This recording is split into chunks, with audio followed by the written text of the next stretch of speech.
예수께서 그들에게 말씀하셨습니다. 내가 너희에게 진실로 말한다. 여기 서 있는 사람 가운데 죽기 전에 하나님 나라가 능력을 떨치며 오는 것을 볼 사람이 있다. 6일 후에 예수께서 베드로, 야고보, 요한만 데리고 높은 산으로 올라가셨습니다. 그런데 예수께서 그들 앞에서 모습이 변하셨습니다.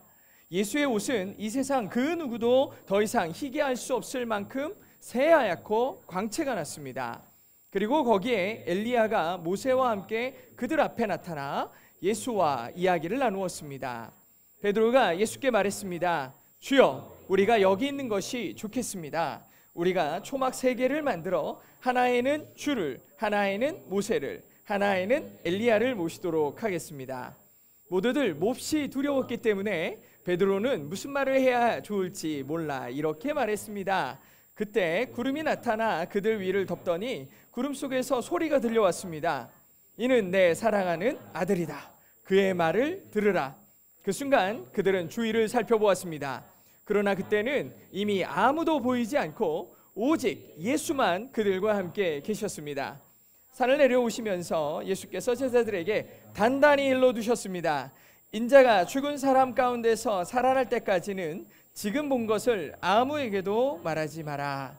제자들은 이 일을 마음에 새겨두면서도 죽은 사람 가운데서 살아난다는 것이 무슨 뜻인지 몰라 서로 물어보았습니다. 아멘, 아멘. 마가복음 강해를 하고 있습니다. 벌써 9장이 시작됐는데요.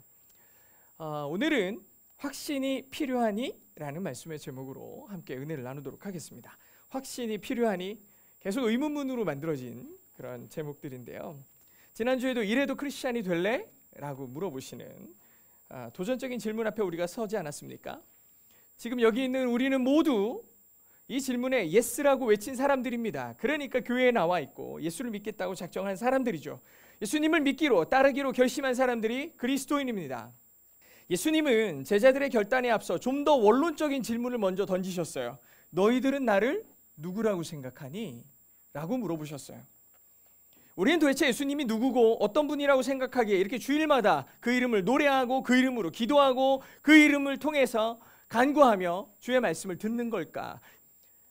지금 우리도 문제지만 당시 예수님을 따르는 제자들도 똑같은 의문에 당도했습니다. 예수님을 누구로 알고 과연 따르고 있는 걸까? 갑자기 와서 나를 따르라. 내가 너를 사람을 낚는 어부가 되겠다. 그러니까 내 주님하고 따라가는데 도대체 예수님을 누구라고 알고 따라가는 걸까? 라고 예수님이 물어보셨죠. 제자들에게. 베드로는 대답합니다. 주는 그리스도시죠.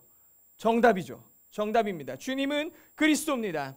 이스라엘을 구원할 메시아 왕이셨죠. 하지만 이 구원이라는 핵심을 바라보는 시선이 달랐어요. 예수님께서 일으키시는 놀랍고 아름다운 기적과 말씀들을 들으면서 베드로가 생각한 꿈은 우리를 정치적으로 군사적으로 완성하고 독립시킬 왕으로 생각한 거예요. 베드로의 꿈이죠. 하나님이 우리를 통해 이루시려는 구원과는 좀 결이 달랐어요. 예수님을 따르는 이 제자들과 많은 무리들에게 예수님은 지난주에 함께 나눴던 것처럼 대놓고 예수님이 오신 이유를 설명해 주세요. 내가 왜 왔는지 아냐? 나는 많은 고난을 당하고 장로들과 대제사장들, 서기관들에 의해 죽을 거야. 하지만 3일 만에 다시 살아날 거다라고 많은 자들에게 대놓고 얘기합니다. 대놓고 얘기해요. 정말 충격적인 그리스도로서의 일정입니다. 보통 내가 말이야 단계가 있어. 이렇게 할 거야. 누구를 섭외를 할 거야. 왕과 친해질 거야. 나라를 정복할 거야. 이런 것이 메시아로서의 일정이어야 되는데 예수님은 죽는다고 얘기해요. 난 죽는다. 이 말을 듣고 다른 제자들도 물론 당황했겠지만 누구보다 베드로가 먼저 나와가지고 뭐 하느냐? 항의합니다. 항의해요. 말이 되는 소리를 하세요. 그게 무슨 말이냐고. 예수님을 그리스도로 고백했던 베드로였는데 그가 가장 놀라고 가장 분개해서 예수님 앞에 달려가 예수의 길을 막아섭니다. 그러자 예수님께서 네가 지금 하는 행동, 네가 생각하는 생각들, 너의 말들은 사단이 시키는 거야. 사단과 똑같은 생각으로 지금 하고 있는 거야 라고 말씀해 주세요. 사단아 내 뒤로 물러가라. 베드로는 자기가 원하는 그리스도와 다른 그리스도를 말하고 있는 예수님의 말씀을 용납할 따를 수가 없었던 거예요. 사람들은 끊임없이 자기 생각과 의로 신앙을 재단합니다. 자기가 원하는 신을 만들어서 그 신을 추앙하죠. 하지만 이런 모습은 결국 자기가 그리스도가 되겠다라는 선언입니다. 그러니 사단의 생각일 수밖에 없죠. 내가 왕이 되겠다, 내가 하나님이 되겠다라는 뜻 아니겠습니까? 예수님께서 나는 죽으셔야 한다, 나는 죽어야 한다라고 하신 말씀도 이해가 안 돼서 충격에 빠져가지고 도대체 이게 무슨 소리야, 무슨 소리야 다 그러고 있는데 더 충격적인 말씀을 하시죠. 8장 34절에 보니까 누구든지 나를 따르려거든 자기를 부인하고 자기 십자가를 지고 따르라고 하셨어요. 예수님은 예수를 따르는 사람들, 그리스도인, 크리스찬이라고 하는 사람들이 가야 할 길이 바로 이거라고 분명하게 얘기해 주세요. 너를 부인해야 돼. 너의 십자가를 지어야 해. 이게 그리스도인의 길이야 라고 얘기했죠. 근데 이 말씀을 듣고 있는 제자들의 표정이 어땠을까요? 십자가는 무슨 말이야? 왜 나를 부인하라는 거야? 어떨지는 모르겠지만 하여튼 상상은 돼요. 이루 말할 수 없는 실망감이었겠죠. 내가 상상했던 그리스도가 아니니까. 그리고 그런 그리스도를 따라가는 삶이 이렇게 힘들 줄 몰랐잖아요. 근데 예수님이 그렇게 하라고 하니까 엄청난 부담과 혼란이 있었을 거예요. 여러분들은 어떻습니까? 우리는 다를까요? 우리도 다르지 않았을 거예요. 지금도 많은 사람들이 예수를 자기 필요를 따라 믿으려고 왔다가 신앙은 여러분 그런 게 아니에요. 자기를 부인하는 거예요. 자기 십자가를 지는 거예요 라고 얘기를 한다고. 그럼 여러분들이 그런 얘기를 들었다고 생각해 보십시오. 우리가 맨날 주님 살려주세요, 주님 내 문제를 해결해 주세요, 나 부자 되게 해주세요, 나 잘 되게 해주세요, 만사 형통할 줄 믿는다고 예수의 이름으로 그렇게 기도했는데 자세히 알고 보니까 예수님이 아주 무기력하게 끌려가서 사람들의 침뱉음과 조롱과 멸시를 당하고 무기력하게 십자가에 돌아가셨다는 사실을 알게 되는 거죠. 우리는 이미 그 사실을 알고 있는 사람들입니다. 그 이야기를 들으면서 뭐라고 하겠어요? 아니 자기 자신도 구원하지 못한 신을 우리가 믿어야 돼? 물론 나중에 다시 사시긴 했지만 그 부활이 우리에게 무슨 의미인지 우린 잘 모르잖아요. 많이 설교를 들었고 많이 이야기를 들었지만 다시 사셨음이 나와 무슨 상관이냐는 거죠. 그리고 그 이야기도 잘 믿지 못해요. 심지어 성경에 더 읽어보니까 진짜 예수님은 자기 자신만 죽은 게 아니에요. 예수를 따르는 제자들 가운데 수명을 다해서 사는 사람은 한 명밖에 없어요. 나머지는 다 처참하게 죽었어요. 초대 기독교인들의 역사를 보니까 얼마나 많은 그리스도인들이 비참하게 죽었는지 몰라요. 사람들의 조롱을 똑같이 예수님처럼 당했고 죽어야만 했어요. 지금도 우리는 이곳에서 자유롭게 예수를 믿고 있지만 세계 방방 곳곳에서는 예수를 믿는다는 이유로 처형을 당하거나 너무나 많은 사람들이 죽어나가고 있어요. 예수님께 직접 이 말씀을 들었던 제자들 한번 생각해 보십시오. 그리고 우리가 성경을 읽으면서 뭐야 예수를 믿는다는 게 뭐 이런 거야? 라고 생각하는 우리의 심정을 생각해 보세요. 내가 이러려고 예수를 따르는가? 내가 이러려고 교회를 열심히 다녔는가? 내가 자기도 구원 못하는 예수를 진짜 믿을 만한가? 이런 생각이 안 들겠냐고요. 물론 우리에게 예수님을 사랑하는가 묻는다면 우리는 말은 쉬워요. 사랑합니다. 나 예수님 사랑해요. 우리가 찬양하면서 예수님이 나의 구원자이고 예수님을 사랑한다라는 고백들을 얼마든지 할 수 있어요. 하지만 베드로뿐만 아니라 그의 제자들 그리고 우리들까지 다 소망하는 영광의 모습이 있어요. 이게 영광이어야지, 이게 나이스한 거지 라고 생각하는 영광의 기준이 다 있어요. 하나님이 나와 함께 하시면 이러면 안 되지와 이래야 되지의 기준들이 다 있어요. 좋으신 하나님, 선하신 하나님, 능력의 하나님이 좋은 방법을 쓸 것을 우리는 의심하지 않아요. 고난 없는 영광을 바라고 십자가 없는 승리에 대한 비전이 있어요. 예수를 믿으니까 고난이 열외돼야 되고 아픔이 사라지는 게 하나님의 방식이라고 우린 착각하죠. 근데 예수님 단호하게 이런 베드로의 생각을 꺾으십니다. 나를 따라오려거든 너를 부인해야 돼. 십자가를 지고 따라야 돼. 예수님의 말씀에 제자들의 마음이 확 닫혔을 거예요. 마음이 확 닫혔을 거라고. 좀 더 나은 삶을 꿈꾸며 예수님을 따라다니고 있었는데 결론이 이렇다면 난 계속 이 일을 해야 되는가? 계속 예수를 따라야 되는가? 뭔가 확실한 동기부여가 되지 않는 한 이제 예수님을 따르기가 좀 힘들겠구나라는 갈등이 생겨나기 마련이죠. 그래서 오늘 말씀의 제목이 확신이 필요하냐입니다. 이 질문은 베드로와 같이 깊은 의심과 회의적 사고를 사는 성도들의 삶의 바탕에 늘 존재하는 질문이에요. 지난주 믿다가도 이번 주 한 주간 힘들면 예수를 믿어 말어. 우리 마음속에 늘 일어나는 일이에요. 확신이 없는 거예요. 과연 내가 이 수고하는 게 의미가 있는가? 내가 매주 주일날 와서 교회에 오는 것이 의미가 있는 것인가? 정말 일주일 동안 힘들어 죽겠는데 딱 하루 쉬는 날 교회 와가지고 내가 뭐 하는 거지? 이렇게 시간을 투자하고 내가 예물을 드리고 이럴 만한 가치가 과연 있는가? 삶 속에 갈등이 일어나기 마련이에요. 아니 교회 다닌다고 내 문제 해결해 주는 것도 아니고 나보고 죽으라고 얘기하는 예수, 내가 원하는 게 아니라 하나님이 원하는 삶을 살라고 하는 예수를 따르는 것이 무슨 의미가 있는가? 우리는 이러한 갈등이 생길 때마다 믿음의 시험대 위에 올라가게 됩니다. 제자들은 자기들이 꿈꾸던 하나님의 나라 메시아의 왕국이 산산조각이 나버렸죠. 예수님의 말씀 한마디에. 그리고 고난과 십자가의 바탕 위에 세워질 하나님의 나라에 대해서 들었을 때 과연 이 길이 진짜 일어날 수 있는 일인지, 그리고 그것을 승리라고 할 수 있는지 마음속에 계속해서 갈등이 되고 의심이 됐어요. 이 의심들을 무너뜨릴 확실한 뭔가 한 방이 필요했던 거예요. 근데 9장 1절이 8장 마지막 절 다음에 이어지면서 제가 읽어드리겠습니다. 예수께서 그들에게 말씀하셨습니다. 내가 너희에게 진실로 말한다. 여기 서 있는 사람들 가운데 죽기 전에 하나님 나라가 능력을 떨치며 오는 것을 볼 사람이 있다. 예수님께서 제자들이 가야 할지 말아야 할지, 자기를 부인하고 십자가의 길을 따르겠다, 따라야 한다라고 얘기하신 바로 직후에 하신 말씀이 바로 이 말씀이에요. 예수님께서 의심과 불신에 매몰된 제자들을 향해 그들의 생각과 고민을 환기시키면서 하신 말씀이에요. 하나님 나라. 우리는 어렸을 때부터 맨날 천국 얘기했잖아요. 천국에 가는 사람, 천국. 우리는 어렸을 때부터 이 비전이 있었어요. 이 제자들에게 예수님께서 하나님 나라에 대해서 말씀해 주셨어요. 이제 여러분 한번 생각해 보시기 바랍니다. 하나님 나라라는 한 번도 보지 못했고 들어보지도 못했던 비전을 예수님께서 제시해 주셨어요. 예수님을 믿기 가장 힘든 이유가 뭐가 안 돼서 우리가 못 믿냐면 공감이 안 돼서 못 믿어요. 교회 와서 하는 얘기들 들어보면 다 무슨 소리인지 못 알아듣겠잖아요. 맨날 죄인이라고 하지만 교회에 가보면 그렇게 착한 사람들이 많아요. 근데 그 사람들이 제일 많이 울어요. 제일 많이 나는 죄인이라고 얘기해요. 아니 아무리 봐도 법 없이도 살 사람같이 생겨가지고 왜 맨날 자기 보고 죄인이라고 그래? 그러면서 돌아서서 너도 죄인이야 뭐 이런 얘기 하잖아요. 너도 죄인이야. 다 죄인이에요. 천사 같은 사람들인데. 그리고 진짜 있는지 없는지도 모르는 하나님의 나라 천국을 꿈꾸면서 살아요. 과연 이런 가치가 내가 지금 겪고 있는 아픔들, 내 삶의 문제들과 무슨 상관이냐는 거예요. 그게 무슨 상관인데, 내가 지금 힘든 거하고 그거하고 무슨 상관인데. 우리는 이 갈등이 있어요. 사실 우리는 아무것도 할 수 있는 게 없잖아요. 예배가 끝나고 또 저문을 열고 나가보십시오. 오늘 여기서 뜨겁게 예배하고 뜨겁게 기도했다고 나가면 여러분의 맺혀있던 묶여있던 문제들이 다 해결이 돼 있습니까?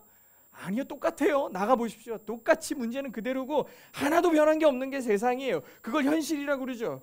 제자들의 불안과 두려움에 대해서 예수님께서 하나님의 나라가 너희의 소망이 돼야 돼 라고 얘기하시는 것이 과연 제자들에게 진짜 소망이었을까? 고민이 되는 거예요. 제자들은 그리고 더 심각한 문제가 있어요. 지금 우리는 예수만 보고 따라가고 있는데 예수님이 뭐 하겠다 그래요? 나는 죽는다 그래요. 자기들이 꿈꿨던 나라들, 자기들이 꿈꿨던 이상들이 예수의 죽음과 함께 사라질 것이 분명했잖아요. 그러니 예수님이 죽는다고 말씀하시니까 이게 무슨 일이야 라는 생각이 드는 거예요. 얼마나 불안했을지 몰라요. 그리고 나서 바로 이어지는 게 2절이에요. 2절. 2절에 뭐라 그러냐? 6일 후에 예수께서 베드로, 야고보, 요한만 따로 데리고 높은 산으로 올라가셨습니다. 근데 예수께서 그들 앞에서 모습이 변했대요. 여러분 1절하고 2절 사이에 간격이 생겼는데 며칠이 생겼느냐? 6일이 생깁니다. 6일. 단 한 절, 아니 단어와 단어 사이에 6일이라는 긴 시간이 흘러버렸어요. 그 시간 동안 여러분 의심과 불신의 마음속에서 소용돌이 쳤을 거라고. 여러분 도저히 못 믿겠는데 한 100번만 말해보십시오. 어느 순간에 나는 못 믿는 존재가 돼 있어요. 얼마나 마음속에 의심과 불안이 컸겠냐고요. 이게 진짜 맞는 거야? 이게 예수님을 따르는 게 맞는 거야? 인생 별로 길지 않잖아요. 지금 예수님의 제자들은 얼른 결단을 해야 됐어요. 믿어 말어. 이 예수를 나의 스승으로 삼아 마라. 나의 구원자로 삼아 마라. 막 마음속에서 결단의 고민들이 일어났을 거라고요. 근데 예수님이 하신 일들과 말씀을 지금까지 묵상을 해보면 보통 분은 아닌 것 같은데 왜 자꾸 저런 얘기 하시지? 이런 생각들을 하는 동안 6일이라는 시간이 흘러버린 거예요. 얼마나 마음속에 갈등이 컸겠냐고요. 그렇게 고민하던 와중 변화산 사건이 일어난 겁니다. 변화산. 이 사건은 제자들과 예수님이 함께 산에 어떤 높은 산에 올라갔는데 예수님이 거기서 변하셨어요. 이 놀라운 사건을 제자들은 불안과 의심을 안고 6일을 보낸 후에 경험하게 됐어요.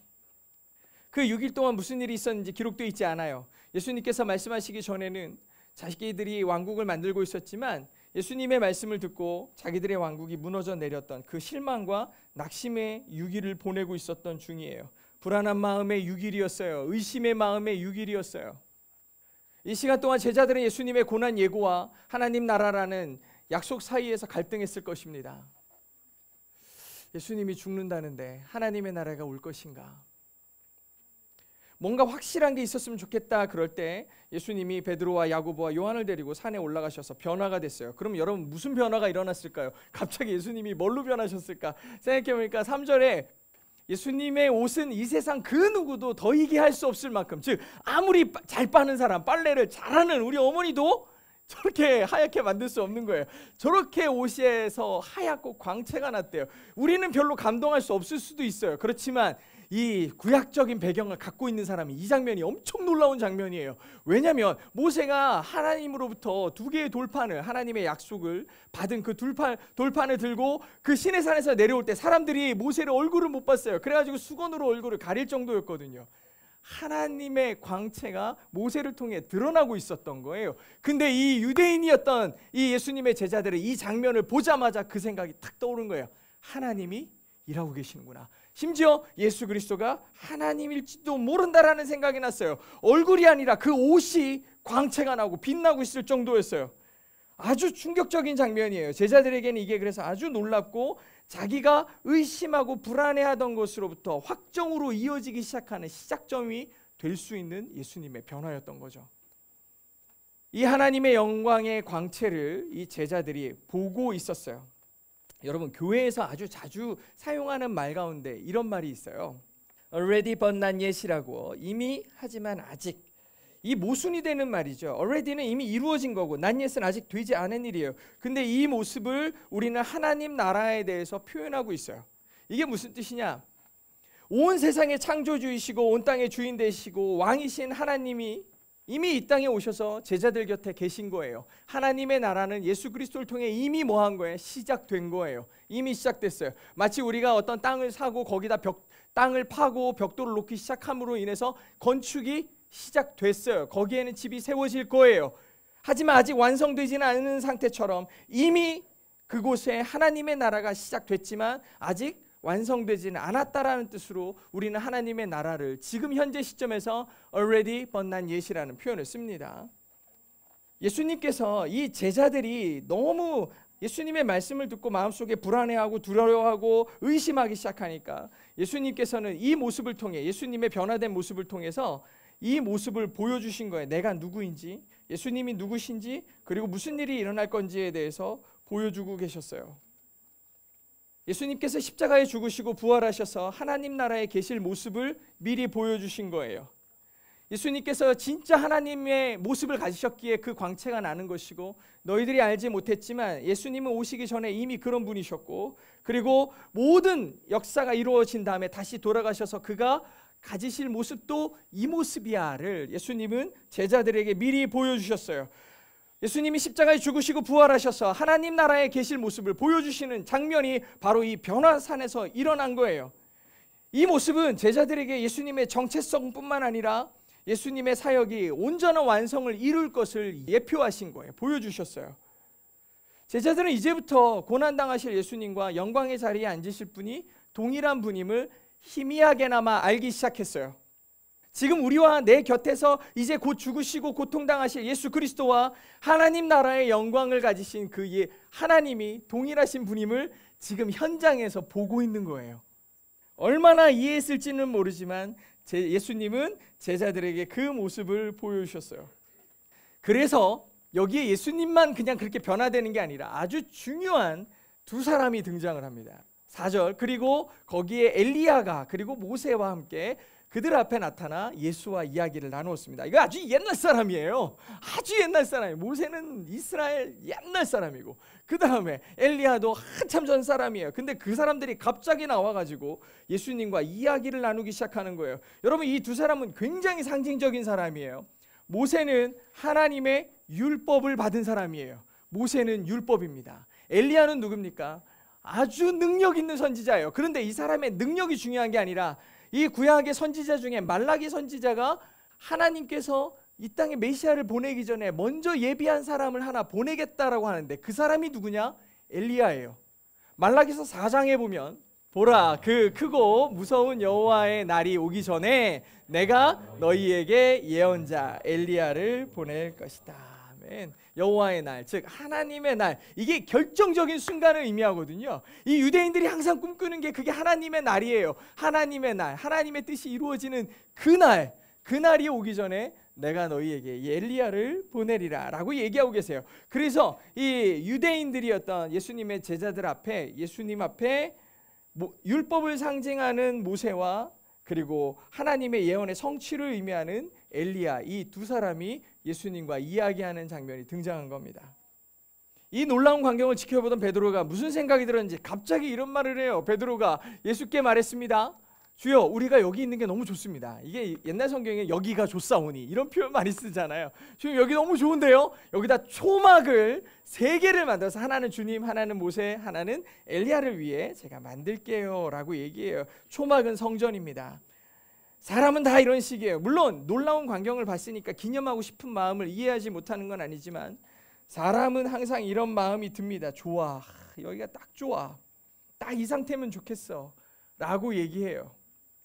자기의 만족이 충만해지는 순간, 자기의 기쁨이 충만해지는 순간에 머물려고 하죠. 근데 하나님께서 이 베드로의 얘기를 듣자마자 이 인간적으로 좋은 것을 순식간에 깨버리세요. 그러면서 뭐라고 하시느냐?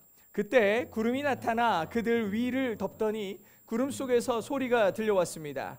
이는 내 사랑하는 아들이다. 그의 말을 들어라. 이렇게 얘기하세요. 그의 말을 들어라 그러셨어요. 그러더니 아무도 없었어요. 엘리야도 어디 가고 모세도 없고 누구만 남아있냐? 예수 그리스도만 거기 남아 계신 거예요. 이것도 굉장히 아주 이유 있는 변화예요. 왜냐하면 예수님께서 율법을 상징하는 모세를 두셨고 예언을 상징하는 엘리야를 보여주시더니 갑자기 그들이 사라져버렸어요.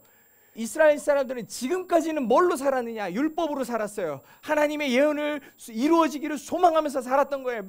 맨날 그걸로 살았어요. 그런데 예수 그리스도 앞에 지금 그들이 다가오더니 하나님의 음성이 들려서 오직 예수, 내 아들의 말만 들어라 라고 얘기하는 순간 다 사라져버렸어요. 누구만 남았어요? 예수님만 남았어요. 이제 너희들이 바라봐야 될 대상은 누구뿐이다? 예수님뿐이다. 이제 너희가 들어야 될 말씀은 누구뿐이다? 예수님뿐이다. 이제 모든 것이 예수 그리스도께로 수렴된다고 말씀하신 거예요. 율법의 완성이 예수를 통해 이루어질 거고 구약의 수많은 예언과 계획들이 예수를 통해 완성될 것을 하나님께서 말씀해 주셨어요. 이제 우리가 바라봐야 될 대상 그리고 그 구원의 성취를 이루실 분은 오직 예수 그리스도뿐이라고 고백하고 있는 거예요. 물론 이 맨날 율법을 따라서 살았던 그리고 그 예언의 성취를 꿈꾸며 살았던 이 사람들이 그 모든 것들을 다 한 번에 없애버리는 거 쉬운 일 아니죠. 그럼에도 불구하고 예수님은 말씀하시는 거예요. 그래야 돼. 하나님께서도 아주 강력하게 예수의 말씀만 들어야 돼 라고 얘기해 주시죠.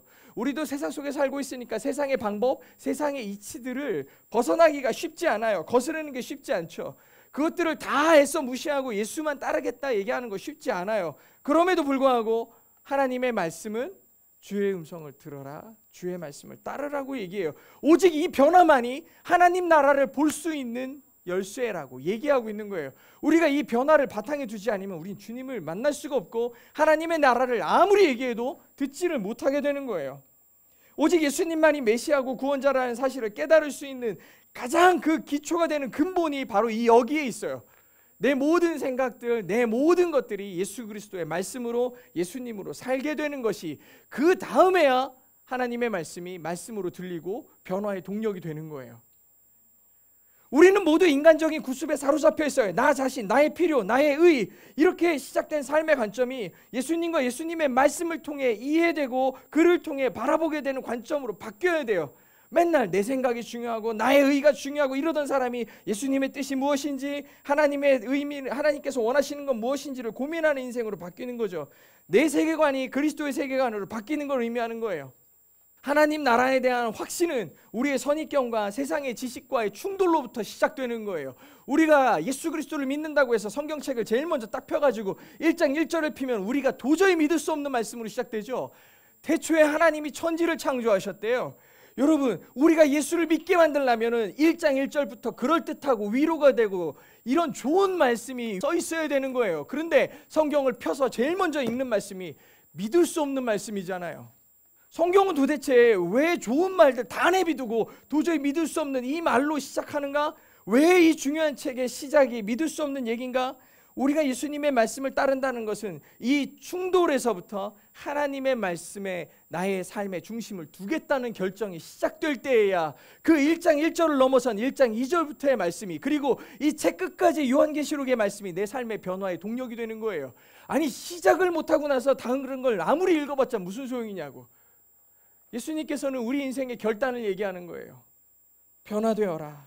너의 삶의 중심이 하나님이 되어야 돼. 예수 그리스도를 믿음으로 시작돼야 돼. 그리스도인들이 적극적으로 의도적으로 예수님의 말씀을 따르려고 하는 시도, 그런 노력들은 세상의 상식에서 어긋나는 것들이에요. 높아지는 게 사람의 상식이면 크리스찬들은 낮아지는 거예요. 고난을 받지 않으려고 온갖 수단과 방법을 동원하는 게 세상의 방법이라면 기꺼이 고난을 당하기로 결단하는 게 그리스도인의 삶의 방식인 거예요. 속이고 거짓말하고 노력하는 것이 세상의 방식이면 그리스도의 방식은 순종으로 그 길을 잠잠히 걸어가는 거라는 거죠. 그것이 하나님의 권위를 철저히 인정함으로 확신을 갖고 사는 삶의 태도라는 거예요. 제자들이 이 놀라운 광경을 보고 충격에서 아직 벗어나지 못하고 어리둥절해 있을 때 산을 내려오시면서 예수께서 제자들에게 단단히 일러두셨습니다. 인자가 죽은 사람 가운데서 살아날 때까지는 지금 본 걸 아무에게도 말하지 마라. 저는 늘 말하고 싶어서 막 안달이거든요. 근데 예수님께서 제자들에게 그 기적의 현장 바로에게 나쁜 얘기 하지 마, 나쁜 얘기 하지 마가 아니라 이 좋은 얘기, 이 감격적인 얘기를 하지 말라고 하시는 거를 이렇게 많이 하셨구나라는 생각이 들었어요. 여러분, 제자들이 지금 이 얘기를 얼마나 하고 싶겠냐고요. 아니, 지금 모세를 만났잖아요. 모세를. 이거 유대인들의 영웅이에요. 영웅. 엘리야를 만났잖아요. 연예인 누구 아무나 만나도 나 누구 봤다. 지금 이 제자들이 얼마나 이 장면을 자랑하고 싶겠냐고요. 나는 모세도 봤고 엘리야도 봤어. 예수님이 변하는 장면을 봤어. 아마 하나님이신 것 같아. 이런 얘기를 하고 싶은데 아무에게도 말하지 말라고 단단히 일러요.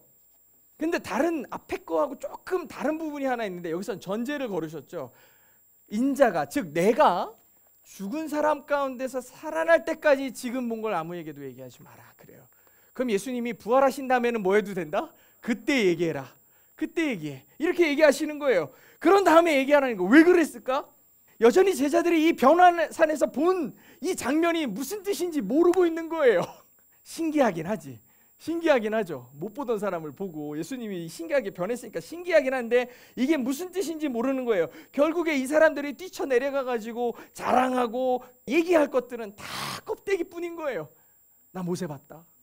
나 엘리야 봤다. 예수님이 막 눈부시게 변하는 거 봤다. 그래서 사람들이 그럼 그거 보면서 엘리야 봤어? 그럼 다 미친 사람 취급하겠죠. 그 사람이 언제적 사람인데. 모세 봤다 그러면 다 옛날 사람. 믿지도 않을 뿐더러 그 일의 의미도 몰라요. 어차피. 그러니까 예수님이 말하지 마. 근데 언제 말해라? 예수 그리스도가 부활하신 다음에 얘기해라. 그때쯤엔 예수가 누군지를 알게 될 것이고 그가 엘리야를 모세를 만날 수도 있음을 그때에는 알게 될 거야. 제자들은 예수님의 말씀을 들으면서 또 당황해요. 왜? 이 놀라운 장면, 당신이 하나님이심을 보여주는 이 장면에서 또 뭐라 그래요? 내가 죽는다 그러시잖아요. 내가 죽는데요. 아니, 하나님이 왜 자꾸 죽는다는 얘기를 하는 거야? 내가 죽은 가운데 다시 살아난다는 얘기를 하지만 내가 죽는다라는 얘기를 자꾸 하시는 거예요. 아니, 안 죽고 해결해 주시면 안 되나? 방법이 없는 거예요? 제자들은 자꾸 이 죽음에 집중해요. 예수님이 죽으면 어떻게 되는 거야? 우린 그동안 뭘 한 거야? 또 고민이 시작돼요. 근데 딱 하나 희미한 변화가 생겨나는데 제자들이요, 예수님이 죽는다라는 얘기를 하셨는데 궁금한 생각이 들었어요. 다시 산다는 건 뭐야? 라는 질문이 생겼어요. 저는 이건 굉장히 큰 변화예요. 굉장히 큰 변화예요. 왜냐하면 아마 베드로는 예수님이 부활한다라는 얘기가 무슨 뜻인지 몰랐다고 얘기한 거예요.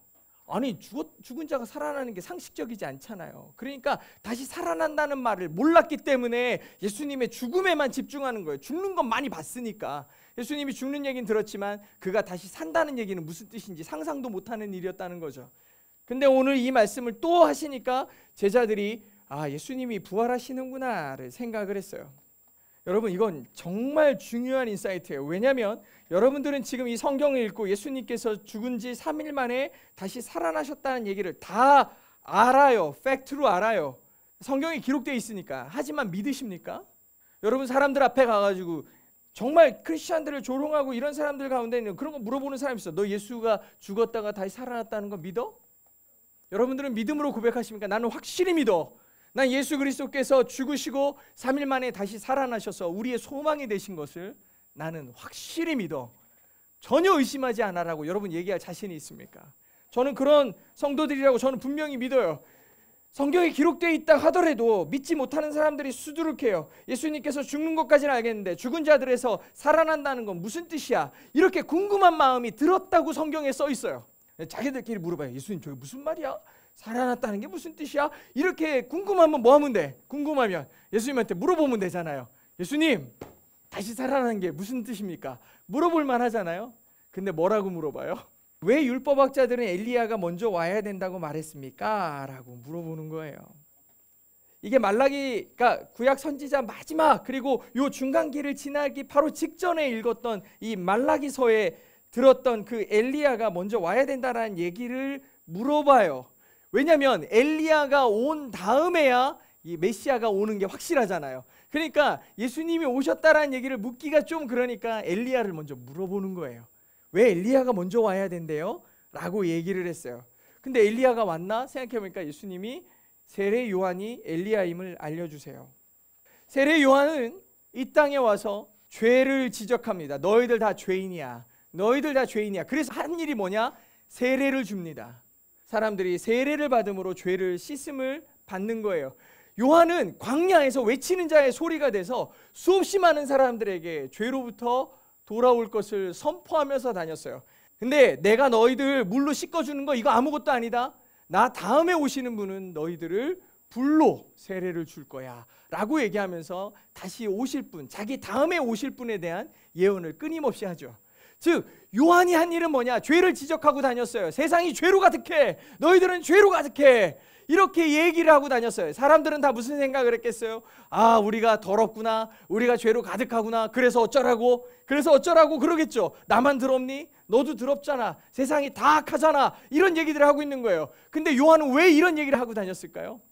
예수님이 하실 일을 알려주는 거예요. 우리는 죄로부터 자유로울 수 없고 죄에 억눌려 있고 죄로부터 어쩔 수 없는 존재임을 이 요한이 아주 적나라하게 막 드러내고 다니는 순간, 사람들이 절망감과 죄에 억눌려 있는 그 순간 예수 그리스도 그분이 하실 일, 그분은 우리를 죄로부터 해방시켜 주실 분이야 라는 얘기를 선명하게 하는, 그게 주의 오실 길을 예비하는 자의 역할이었던 거예요. 길을 닦는 이유가 있는 거예요. 여기에 오실 분은 너희들의 죄를 씻어주실 분이야. 여기에 오실 분은 너희를 자유케 하실 분이야를 선명하게 하는 방식이 세례 요한의 방식이었죠. 근데 세상이 진짜 죄로 만연해 있으니까 내가 죄인이어도 아닌 척하고 살잖아요. 아니 그런데 요한은 그걸 원한 게 아니거든요. 다 통회하고 하나님 앞에 엎드려져서 그 죄의 탕감에 기대를 안고 주님 앞에 나오기를 원했는데 사람들이 다 듣기 싫으니까 끄집어내가지고 감옥에 집어넣고 처형시켜버리잖아요. 그 얘기가 예수님이 하시는 말씀이에요. 너희들 그 요한에 대해서 너희는 뭐 했니? 죽였어요. 그렇게 죽이고도 무감각했어요. 예수님의 제자들도 예수님을 따르는 이유가 모두 세상 죄를 기반으로 해요. 부유해지는 것, 권력을 잡는 것, 다른 사람을 짓누르고 억눌러 올라서는 것, 아무런 죄에 대한 고민이나 각성이 없었어요. 그냥 죄로 만연하니까 죄가 당연해진 거고 삶의 라이프 스타일이 되어버렸어요. 그냥 너무 당연한 얘기예요. 그러니 예수님께서 오셔서 죄인을 얘기를 하고 죄로인으로부터 고난 받아야 돼. 너 우리 죄인이야. 죄의 삭은 반드시 사망이어야 되는데 그 가운데 우리의 사는 인생이 이렇게 고통스러운 거야. 아무리 얘기하면 뭐예요? 죄에 대한 각성이 없는데요.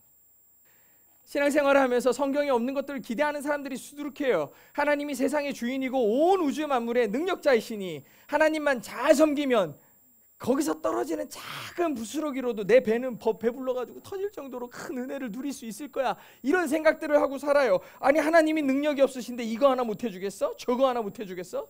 이러면서 얘기하는 사람들이 수두룩해요. 하나님을 말하지만 정작 하나님께는 관심 없고 세상의 유익과 자기의 만족을 구하는 사람들이 많다라는 거죠. 근데 이런 기대를 가득 안고 있는 사람들에게 예수님께서 이렇게 말씀하신 거예요. 너희들 나를 메시아로 생각하니?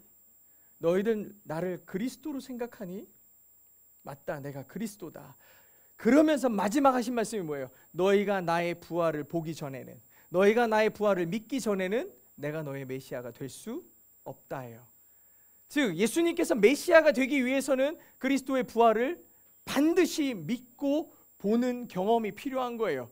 그때야 예수 그리스도가 하시고자 하신 일, 그리고 예수 그리스도의 존재의 의미를 우리가 깨닫게 되는 거죠. 아, 이러시려고 그분이 죽으셔야 했고 이러시려고 다시 사셔야만 했구나를 알 때야 예수님이 나의 구원자이심을 알게 된다는 거예요. 그 전에 예수님의 기적과 예수님의 놀라운 일들, 그럴듯한 말들을 들을 때는 우리의 소망이 반영된 메시아인 거예요. 그분이 기적을 일으켜서 겨우 빵 7개로 4,000명을 먹이셨어. 그러면 야, 나 빵 하나밖에 없는데 이거 5,000개 만들어주세요. 이런 기대하는 메시아라는 거예요. 병든 자가 나아요. 아, 나도 여기 아픈데 예수님에게 가면 이거 나을까라는 기대를 가진 메시아일 뿐인 거예요. 근데 그의 죽으심과 부활을 안 다음에는 하나님의 뜻이 이루어지는 걸 알게 되는 사람이 되니까 그의 부활을 믿을 때에야 나의 구원자이심을 알게 된다는 거죠. 이거는 정말 중요한 인사이트라고 생각해요. 사랑하는 성도 여러분, 우리가 예수님께서 우리의 죄의 문제를 해결하기 위해 오셨다는 사실이 중요할까요? 아니면 내 건강, 내 물질, 관계의 문제를 해결해 주시는 거에 더 관심이 많고 중요하다고 여겨지십니까? 예수님을 통해 내가 변해야 된다는 사실은 잊어버렸고 그저 환경이 바뀌고 세상이 바뀌어서 내가 유리해지기를, 나한테 다 좋은 일들이 일어나기를 기대하고 계십니까? 저는 교회가 꼭 필요한 이유가 바로 이 질문에 답하기 위해서 있다고 생각해요. 우리는 죄로 가득한 육신의 욕심을 따라서, 육신의 소욕을 따라서 살게 돼 있어요. 잘 되면 좋겠어, 잘 먹으면 좋겠어, 좋은 걸 누리면 좋겠어, 좋은 것을 보면 좋겠어. 이런 인간적인 욕심들로 가득한 것이 우리의 존재예요. 그런데 이렇게 교회에 와보니까 나보다 훨씬 어려운 상황에 있고 더 궁핍함 가운데 있음에도 기쁨을 잃지 않는 사람을 보는 거고, 나이가 가진 것이 별로 없음에도 더 어려운 사람들을 위해 헌신하고 자기 것을 내어주는 사람들을 보는 거예요. 아니, 내가 개인적으로 집에서 고민하고 잘 살 것을 고민하고 누릴 것들을 고민하는 순간에는 이런 사람들은 없을 것 같았는데, 공동체에 가니까 바나바 같은 사람들이 자기의 전 재산을 털어서 가난하고 힘든 사람들에게 자기의 모든 것을 나눠주는 걸 보는 거예요. 예수를 믿는다는 게 이런 거야? 상식에서 어긋나고 상식에서 깨지는 것이 이런 거야 라는 걸 교회 안에서 보게 되는 거죠. 여러분, 우리 교회에 오시는 분들마다 교회가 이상하다 그래요. 교회가 이상해요, 진짜. 교회가 이상한 이유가 있어요. 아니, 각각의 이야기들을 들어보면은 좋을 일이 없어요. 얼마나 피곤하고 지치고 힘든 인생을 사는지 몰라요. 근데 교회 오니까 다 뭐 이상한 사람 같아. 다 너무 기뻐 보이는 거예요. 세상의 상식으로, 세상의 만족으로 기뻐하지 않는 사람들을 만날 수 있는 유일한 방법은 교회에 오는 거예요. 그리고 그리스도로 변화된 사람들을 만나는 거예요. 어떻게 저럴 수 있지? 어떻게 저 상황에서 감사를 얘기하지? 어떻게 저런 상황에서 노래를 하지? 이걸 경험하는 방식, 그리고 그의 변화의 이유를, 당신이 이렇게 할 수 있는 이유를 물어봤을 때 그 사람들의 입술에서 고백되는 건 예수 그리스도. 나는 예수 그리스도로 변화됐어요. 성령이 알게 하셨어요. 말도 안 되는 고백과 간증들이 넘쳐나는 것이 교회 안에 있기 때문에, 그리고 그 안에서 우리는 하나님 나라의 일면을 보는 거예요. 전부일 수는 없겠지만 그 사람을 통해, 그들의 말을 통해, 그들의 고백들을 통해 하나님 나라를 보게 되는 거죠. 이게 변화산의 기적이었던 거예요. 이 땅에 교회를 세워두시고 보여주신 것처럼 예수님은 변화를 통해 보여주셨죠. 저도 성도들을 보고 정말 감격하고 놀랄 때가 많아요. 여러분들의 아픔과 고민을 들을 때 그럼에도 불구하고 살아내려고, 예수 그리스도로 살아내려고 애쓰는 모습을 볼 때 정말 대단하다는 생각이 많이 들어요. 저도 날마다 다짐해요. 나를 부인해야지. 나의 십자가를 져야 되겠다. 내 안에 육신의 소욕과 영의 소욕이 충돌하는 걸 경험하는 거죠. 그럼에도 주님을 선택하는 삶을 살아내 보는 거예요. 여기 동행교회의 구성원들을 대부분 보면 다들 젊은이에요. 여러분들은 노후에 대한 고민들이 늘 많을 거고, 내가 중년이 됐을 때는 좀 어느 정도 뭔가를 이루어낸 그런 물질적, 사회적 추구하는 방향들이 분명히 있을 거예요. 여러분, 저는 그거를 부정하다, 나쁘다라고 얘기하지 않아요. 하지만 그걸 추구하느라 하나님의 뜻을 잊어버리는 것, 소멸하는 것, 다른 방향으로 달려가는 건 아주 심각한 오류를 일으키는 거라고 말씀을 드리는 거예요. 그것을 추구하느라 하나님 나라를 잃어버리지 말아야 된다고 얘기하는 거예요. 예수님도 배고파하는 사람들을 넉넉히 먹이셨고 굶주린 자들을 고쳐주셨고 병든 자들을 고쳐주셨어요. 예수님도 그들의 필요를 아셔가지고 그들의 필요를 채워주셨어요. 하지만 그렇게 기적을 보여주시고 그들을 고쳐주신 유일한 이유는 뭐냐? 하나님 나라를 보여주고 싶으셨던 거예요. 이게 하나님 나라야, 이게 하나님 나라야를 보여주고 싶었던 거지, 병 고치는 걸 보여주고 싶은 게 아니에요. 많은 사람들이 한 번에 배불리 먹는 걸 보여주고 싶었던 게 아니라고. 근데 우리는 다 거기에 집중하잖아. 병이 났어, 4,000명이 먹었어, 여기에 집중하느라고 하나님 나라는 하나도 못 보는 거야. 이게 얼마나 비참하냐고요. 주님 다시 오시는 그날에 이루어질 완전한 하나님의 나라를 꿈꾸며 지금 우리와 함께하는 성령님과 하나님의 나라를, 이제 이미 시작된 하나님의 나라를 우리는 살아내야 합니다. 지금 여러분의 삶에 하나님의 나라가 시작되지 않았습니까? 이제 우리는 하나님의 나라를 사는 사람이 되어야 돼요. 이런 놀라운 변화를 통해 우리는 나를 부인하는 것이 기쁨이 될 수 있어요. 억지로 부인하라는 게 아니라 부인이 기쁨이 되는 거예요. 십자가가 짐이 아니라 십자가가 기쁨이 돼요. 예수를 위하여 십자가를 짐이 기쁨이 되는 거예요. 그런 기쁨을 누려보세요. 예수님을 따르는 그리스도인이 되어보시기를 진심으로 축복합니다.